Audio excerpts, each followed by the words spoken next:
Hello guys! Nandito ako ngayon sa bahay namin sa Murukburukan, Uston Masbate. Nagbakasyon kami guys, na 2 weeks. At eto, na-miss ko ng sobra itong bahay namin dito guys. Ilang taon ding hindi nakakauwi dito. Natatauhan lang pag umuwi kami. Ayan guys, so kasama ko yung mga kapatid ko. Itong si Ate Gagay, ito siya yung parang caretaker dito pag wala kami, pag hindi kami umuwi.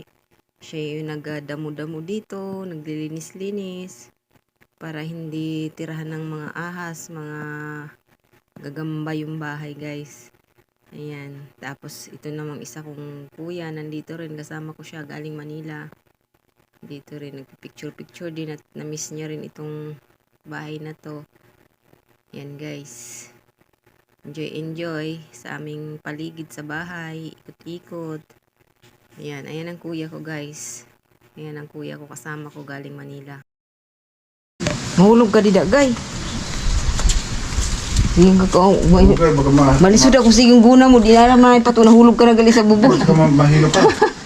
Oo. Bisa gay. Buyag na, uy. Di na makasakatan no. Oo. Bisan magano ka siyak dida. Di ka mabati na ipatungahin ka na. Dili ako. Mabati ang masamara labay. Masabi ka.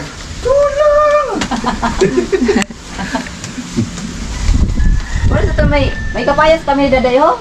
Oh. Ada da puno ho. Dida ang puno saka iso. Kami nangaro sa ako sing kalunggay. Oh. May kalunggay didi sa didi ho. Na Ang cute itong carpet, ano? Ang cute. iso. Ang kapayas gali kay namungingi sa bunga. Didi? Oo, didi ang puno niya. Oh. Yung puno niya ho. Na makipatay niyo ito. Ano iya mga Sayang. bunga? Haros irog sa rin. Oh, lugar ko. Ay, ang kapayas ta sa papay buhay pa. Raw. Tapos, ano iya lawas day, gamahila day. Oh. Magkainan ako. Ayan, naputol na guys ang kwento ng ate ko.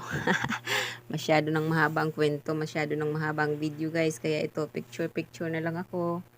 Ito yung picture ko bago kami umalis guys. Pabalik na kami ng Manila niyan. Ayan, pahabol. Kasi hindi ako nakapag-picture. Ito naman picture ng mga pinsan ko. May bisita nung birthday yan ni Manoy Pato. At ito naman sila Big kapitbahay namin. Bye-bye. God bless. Thank you for watching guys.